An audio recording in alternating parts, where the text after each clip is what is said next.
Welcome to Real World Peaceful Parenting, a podcast for parents that are tired of yelling, threatening, and punishing their kids.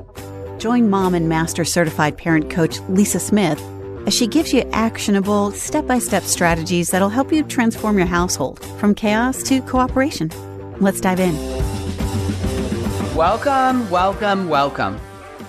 to today's episode. I know I say it every week, but every week it's true. I am super duper official wording there. Excited to be with you all here this week.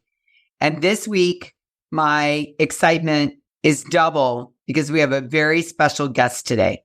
I'm super excited to introduce you to Neil. Neil lives in the Midwestern part of the United States, and he is a stay-at-home dad of two adorable little boys. Neil's wife works outside the home, and they have a beautiful family. And Neil is a member of our Hive. And I'm super excited to talk with Neil today about parent coaching and some of the growth he's experienced from a dad's perspective. You're in for a real treat because Neil is incredibly smart and thoughtful, and he's had quite the transformation. And he's willing to come here today and pay it forward and share his thoughts with all of us. So Neil, welcome. Thanks for joining us. Thank you, Lisa. I really appreciate the opportunity to be here on the call. And also, it's been a dream of mine to be on a podcast with you. So as I've been listening, so I'm really happy and excited to finally do it. Yay. Oh, that makes me so happy. I love that. And you know, Neil, what I appreciate is when Hive members, yourself included, come on and pay it forward to other parents and share a message. You know, I have no doubt that there's at least one, but I'm sure many people that are going to hear this conversation today and are going to learn something and be inspired and get a new perspective. So I'm always really grateful when you're willing to pay it forward like you are. Thank you. And I'm going to start off, I was nervous about how this would go. And something you taught me during the wound seminar was, I think you said it multiple times, and certain things have really hit a chord with me. And one part of the seminar, I think at the end, you had asked everybody to start validating themselves. And maybe it was a response to one of the questions I had. But one of the members, I think Archana, said that she was the greatest of all time mom. And so I thought, instead of being nervous about this podcast, I'm just going to put it out there that this podcast is going to be the greatest of all time. Oh, I love it. Yes. Yeah. So what Neil's referring to is when you come and join the Hive, I do special workshops once a month for Hive members only, and we dig deep into a topic. We spend about 90 minutes to 2 hours going deep on something. And our most recent workshop was about healing childhood wounds. And one of the things that we talked about in how to heal childhood wounds is to give ourselves what we didn't get as a child. Most of us are trying to give it to our children, what we didn't get as a kid, what we needed, what we didn't get, what was overlooked. And I think the real secret is to give our children what they need and then give ourselves what we didn't get. And for a lot of us, and this is going to, plunge us right into the topic we're here to talk about today. For a lot of us, what we didn't get as children, what we needed was validation, affirmation, telling ourselves that we're good enough and that we're good at things, and really fighting, for many of us, that character attack that we had as children, right? You're not enough. You're not quiet enough. You're not loud enough. You're not athletic enough. You're not skinny enough. And I think that many years ago, that was the way parents parented. They constantly pointed out what we weren't doing well or right or weren't good enough at. And, we've learned a lot since then. And one of the things we know is that we all need validation, connection, feeling seen, heard, and valued comes through validation. And one of the things that we talk a lot about in the Hive as adults is just validating ourselves. Yeah. And I think you hit it on the nail. And I think that one of the things that has kind of evolved for me as I've been listening to your podcast, been part of the Hive community, is first of all, like recognizing, I've kind of written this down, but some things in myself that I've realized that when I need validation. And then I want to talk about, or just mention some things that I've learned from your podcast and the Hive that have really helped me to start validating myself. And these are things that I've been reflecting on, is that you need validation when you're not connected with people who see, hear, and believe what you say matters. Your close loved ones aren't able to empathically listen, to sit with you when you have big emotions, and to understand what you're feeling and what you're telling them. You don't know what you're good at because somebody else's voice was louder than your own, or you weren't taught to self-reflect or encouraged to take calculated risks and fail. You ask a lot of questions because you're afraid of not doing something right. You care more about people who don't like you and their opinion of you than those who do and support you. You're sensitive to feedback. You're too afraid of failure. You're a perfectionist or obsessed about details when they don't matter. It's just been interesting kind of looking at that and how validation is connected to all these. And I want to point out specific things that were like aha moments for me, that I always thought the goal as a human being was to never get angry. And as someone who myself has struggled with depression for many years, and also who's had issues, at work with getting angry in specific situations, I think to stop demonizing anger and realize that it's a natural emotion. It's okay to be angry, but it's not okay to express anger in a specific way. And just being like those two things alone were big changes, because I'd always had this ideal within myself that I have to not get angry. And first, recognizing that anger is, like you mentioned, it's a cover emotion. It's something that is telling you something. And if you dig deeper, you can allow it both to, help you connect with yourself and also help your kids connect, both by when you get angry, showing them how to repair, and sincerely apologizing and using that as a way to connect. And then number two, really uncovering what it is that you're valuing and using that value to connect with your kids. That's one of the first aha moments I had. The second was it was a kind of a really small thing you did when in coaching, when I'm almost crying, just think about it. But there's one parent who said that, I think you said you're a great parent. And the parent said, at the end of the call, it's like, I'm trying to be a great parent. And then you said, no, you're a great parent. And I felt like there was like a ripple effect across everybody who was on that call. I started crying. And I don't think we realized that in the process of trying to get better at something, we are actually great. And that greatness really involves, it's not that you've reached a certain plateau, is that you're continuously trying to work. You're accepting who you are, and that part of getting better is actually greatness. Like all the great people in this world, they've always had a consistent drive to do better. And so even if you're lacking, and even knowing that you're lacking, it's very empowering to just embrace that and say that that's okay. I might not have all the tools as a parent. I might not be the best at my job. I might not be the best pickleball player, as I've mentioned to you before in some of the coaching calls. And embracing that has really helped. There's a couple other things so this was a really an important practice I really love, that you talked about how when you do something well for Malcolm, your son, that you don't wait for his approval or his compliments to validate that what you've done was good. And there's something really freeing about that when you attach yourself so much to what other people say or think of your actions, it's very controlling on your life, that you live and breathe by what someone else thinks of you. And when you start, even just internally start developing that inner voice of saying that, hey, what I did was good. And that thing that I did for somebody, even if that person doesn't appreciate it, that's really important that I did it. And I'm really proud of myself for doing that. In the fear of being too proud, we forget to do that for ourselves. And we put too much emphasis, like you mentioned, we put too much emphasis on other people to do that for us. And it's unfair to them. We can't expect that everybody's going to react the way we want them to. And I think that was really freeing. I love this part when in a recent workshop, when I mentioned to you that, I have a susceptibility to get upset, when I'm triggered by certain things. And when you stopped, the meeting, you said, like, how many people, also are oversensitive to criticism. And you mentioned how 70% of the people on the call, felt the same way.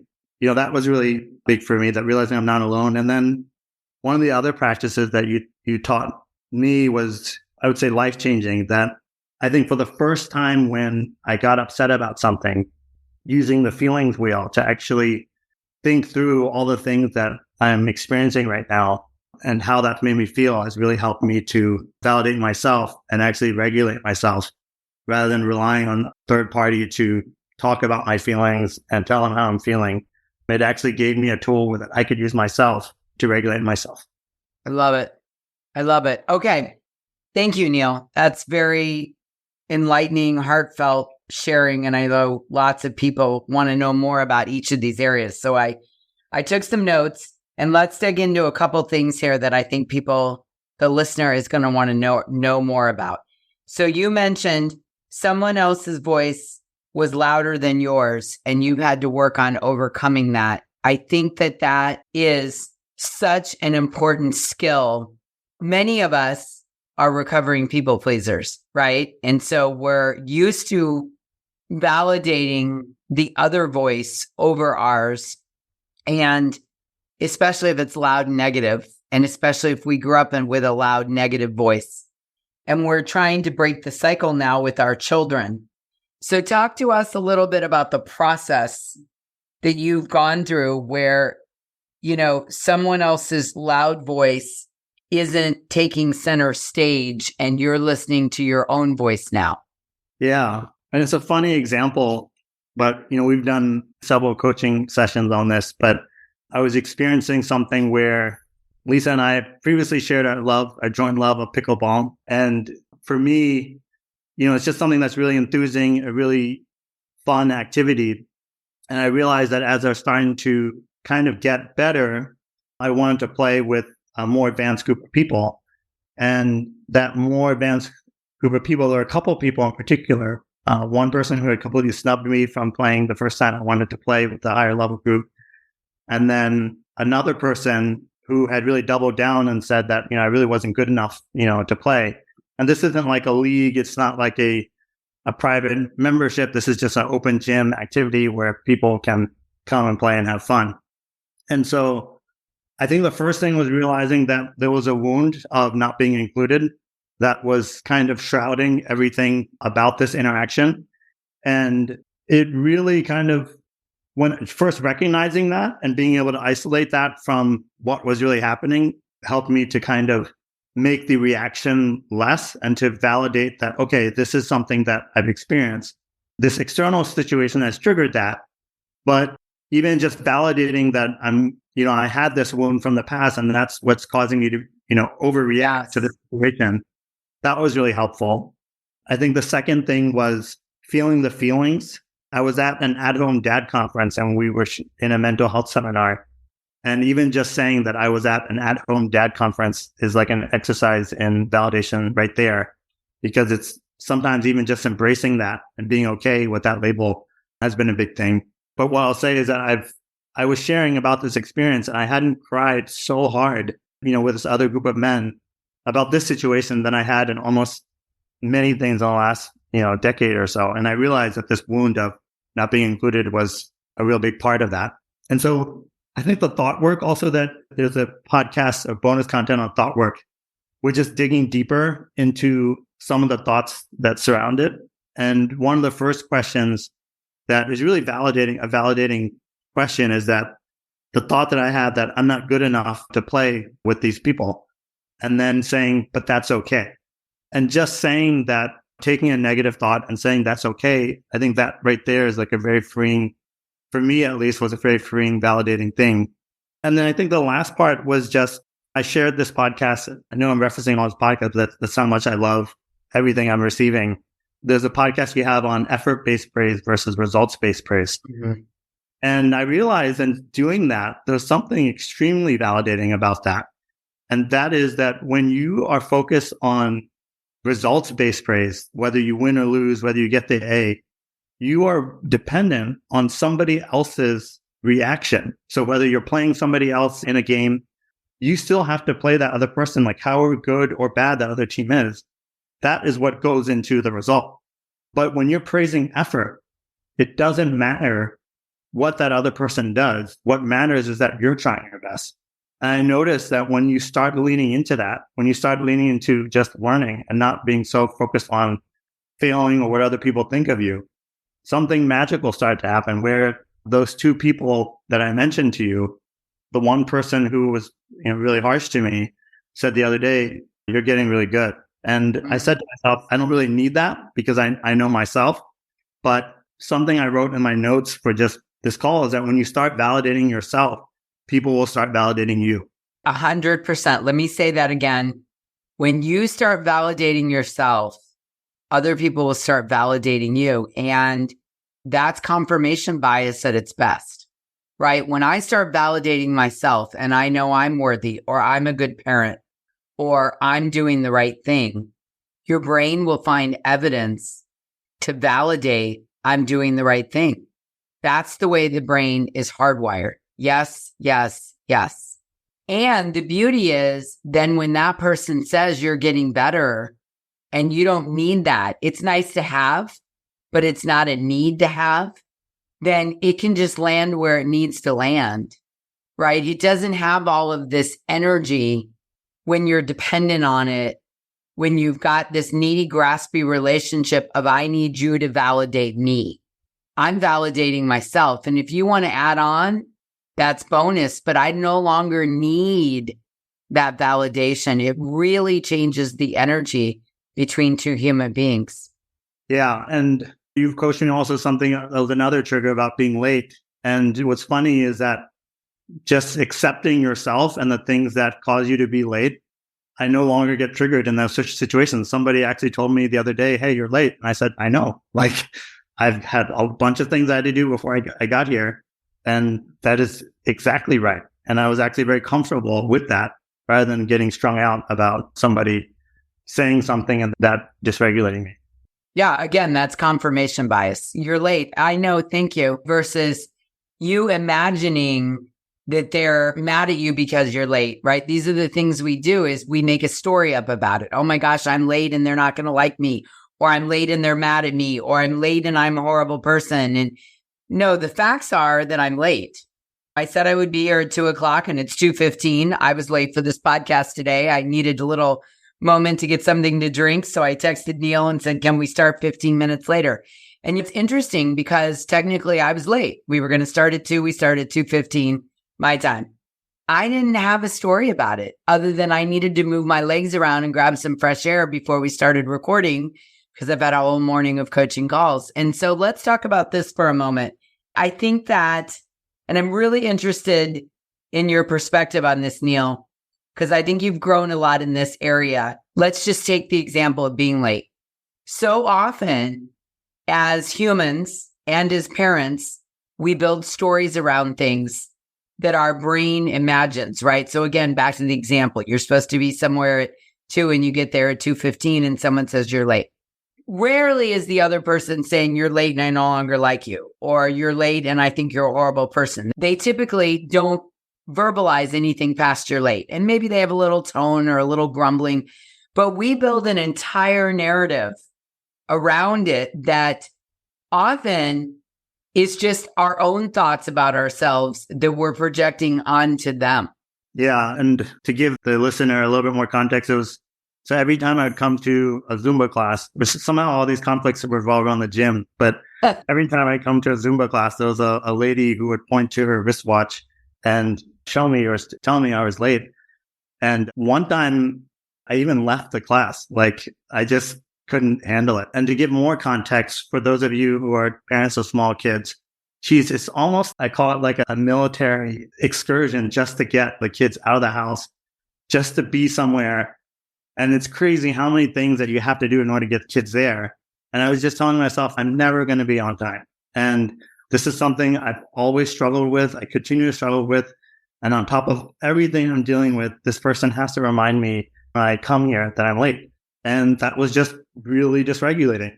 And it took, I'm not saying I'm completely cured, but I would say that something interesting happened is that back to validation.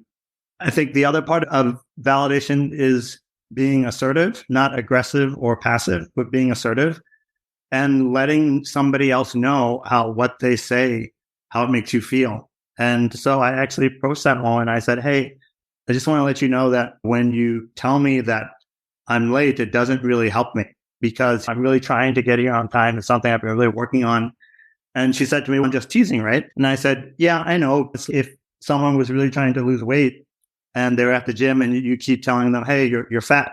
And when I said that, I've got 2 small kids and it's something I'm really working on. And she said, well, good for you. And she heard me. And I think just being able to have the courage to just validate yourself and also express that to somebody else was something that really helped me change from getting dysregulated about something versus accepting that. Yes. Okay. So I want to bring this up because I have a little different spin on what you just said. And I want you to tell me your thoughts on this. So you said, I'm going to reflect back. You said being assertive was the secret to getting her to stop pointing to her watch. I would say, in addition to that, you spoke about you have stopped demonizing anger. I want to talk about anger for a moment. I would argue or propose that what happened is, as we have talked about, anger is a beacon for unmet needs. And I would propose that what happened is, after getting triggered a couple times, getting angry and triggered over her pointing to her watch, you leaned into, what is my unmet need here? My need is, I need her to stop doing it. And I need to let her know that when she does it, I don't feel connected. I don't feel connected to the class. I don't feel connected to her. And I'd like her to stop. And even if she had never stopped pointing at her watch, the mere fact that you spoke up and said your truth, you're not helping me. She said, I'm kidding, right? You may be, but it's not helpful. And I want to discourage you from continuing to do this, right? We can't control people. But it sounds like what you did is you discouraged her from continuing to do it if in fact she was kidding because you didn't really find it funny. And I think that when we're validating ourselves, when we're learning to listen to our internal voice, again, back to the people pleasing, the recovering people pleasers, many of us grew up in households where our voice didn't matter. Anger was not a beacon for anything other than go to your room and come out when you can behave. And now you're learning that anger actually serves a purpose.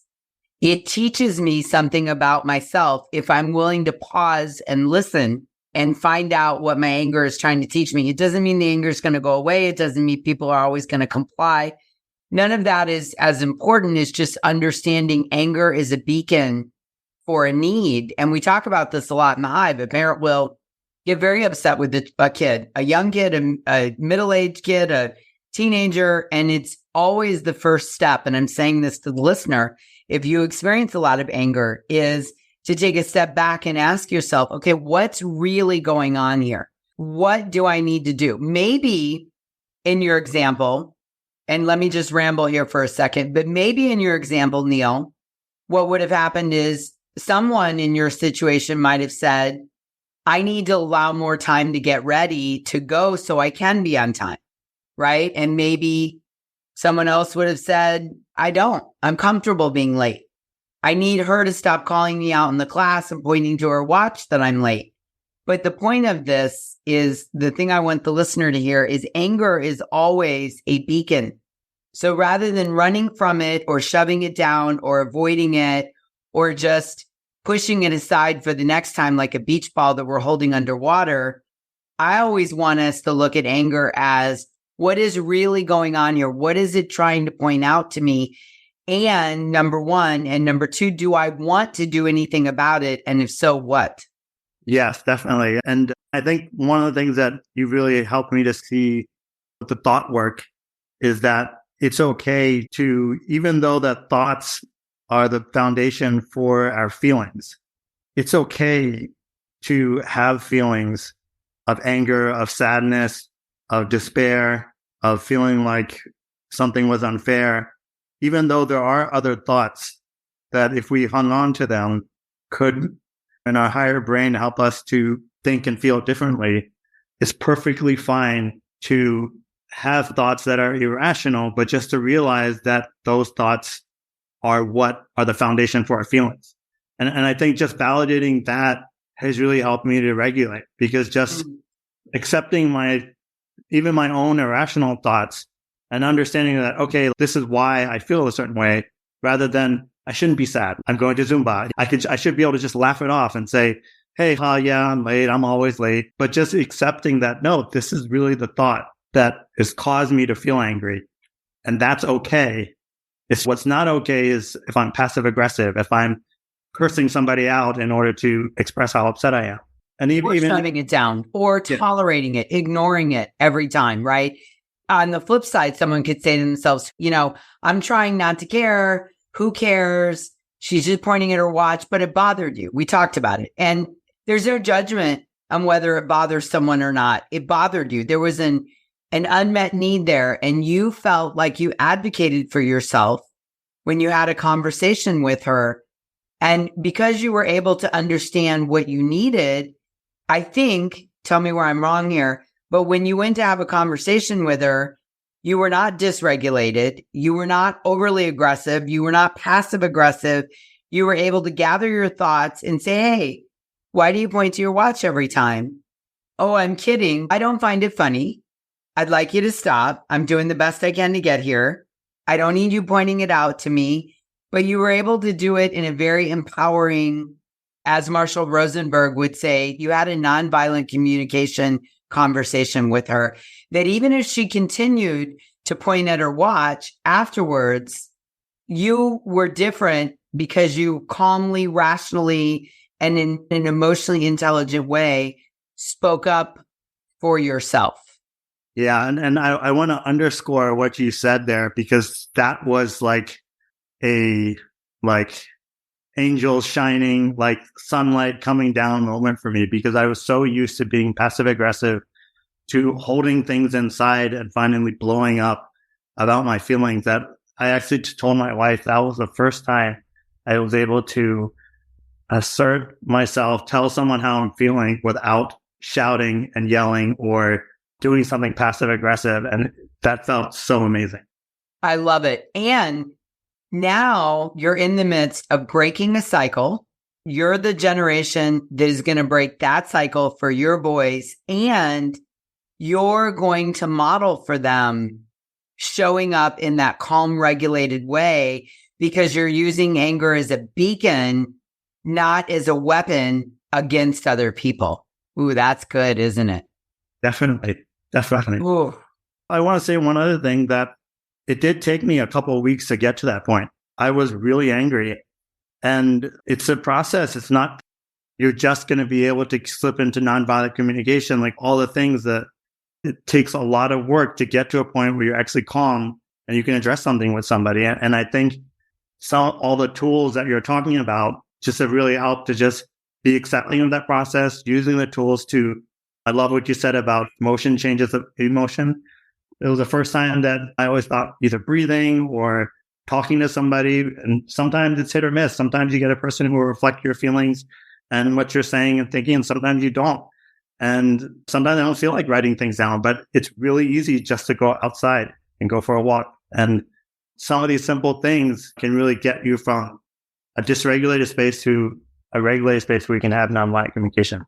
Awesome. Okay. That brings me to the last thing that you mentioned in your intro that I want to touch on. It dovetails nicely. Talk to us, Neil.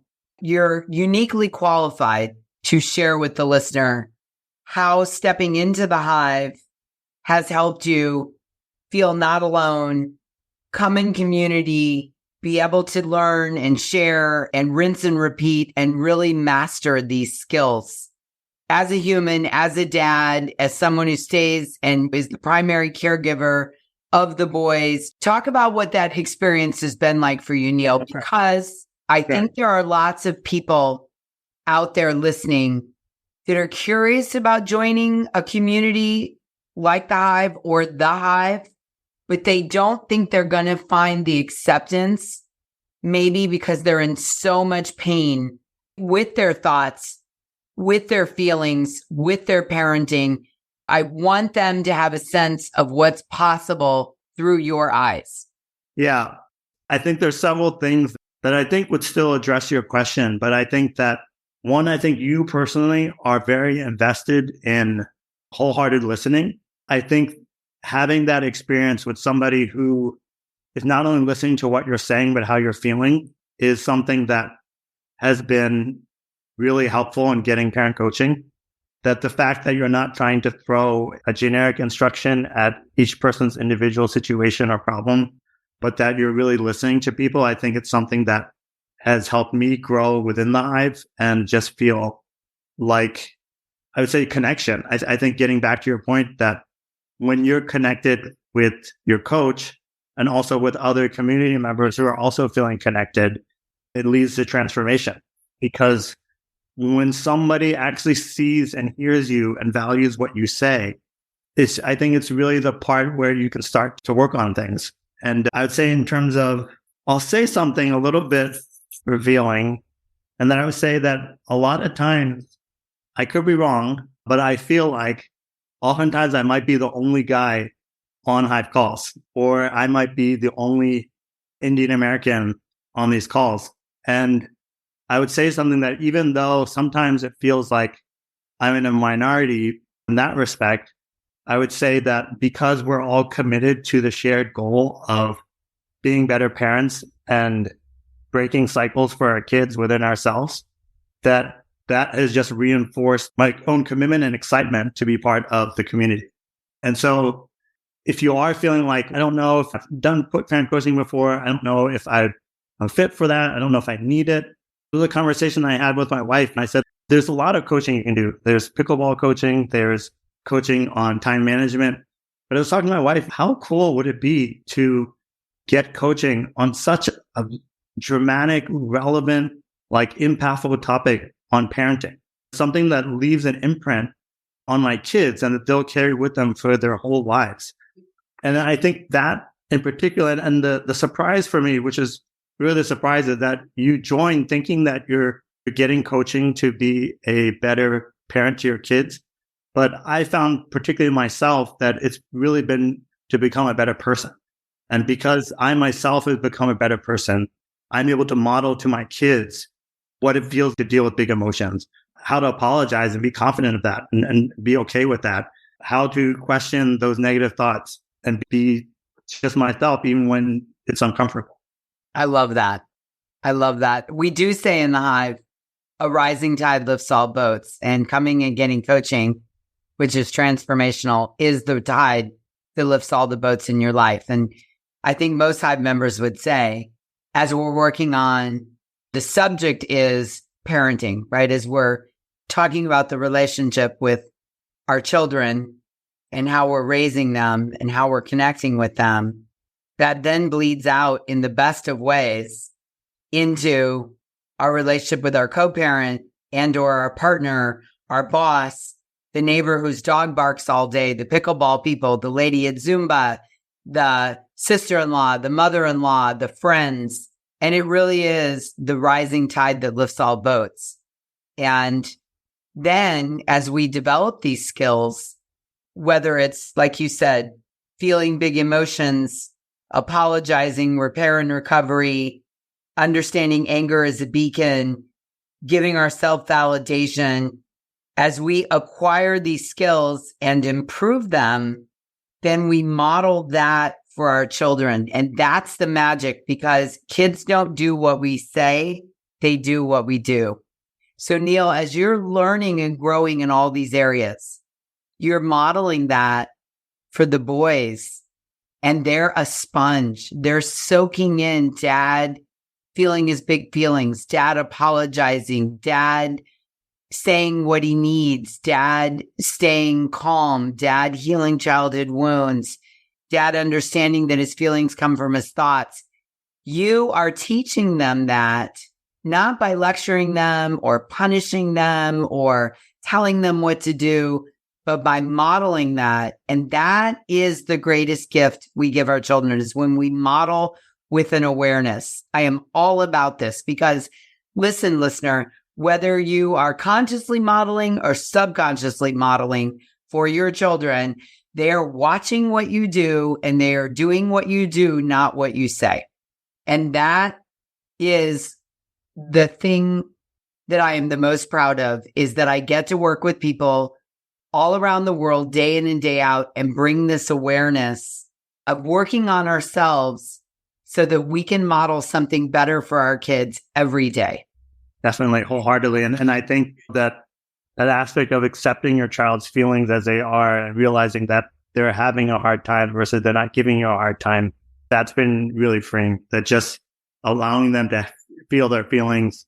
And I think something you said also, that it's okay for you to feel a certain way about something and for your child to feel differently. And I think when you start realizing that feelings are okay, you start allowing your kids to grow in their feelings. And I think that's something that is really lacking. And I think we're so used to our parents reacting a certain way when we have feelings or saying it's disrespectful, that to give your kids the freedom to have feelings is just something that's revolutionary. And I think it's going to change the world for the better. Like just to allow someone. Yeah.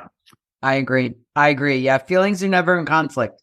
I get to be happy that you're putting the dishes away, and you can be angry that you're putting the dishes away. And feelings are never in conflict, right? We did a whole episode on that, so people can go and listen to that, and we'll link in the show notes.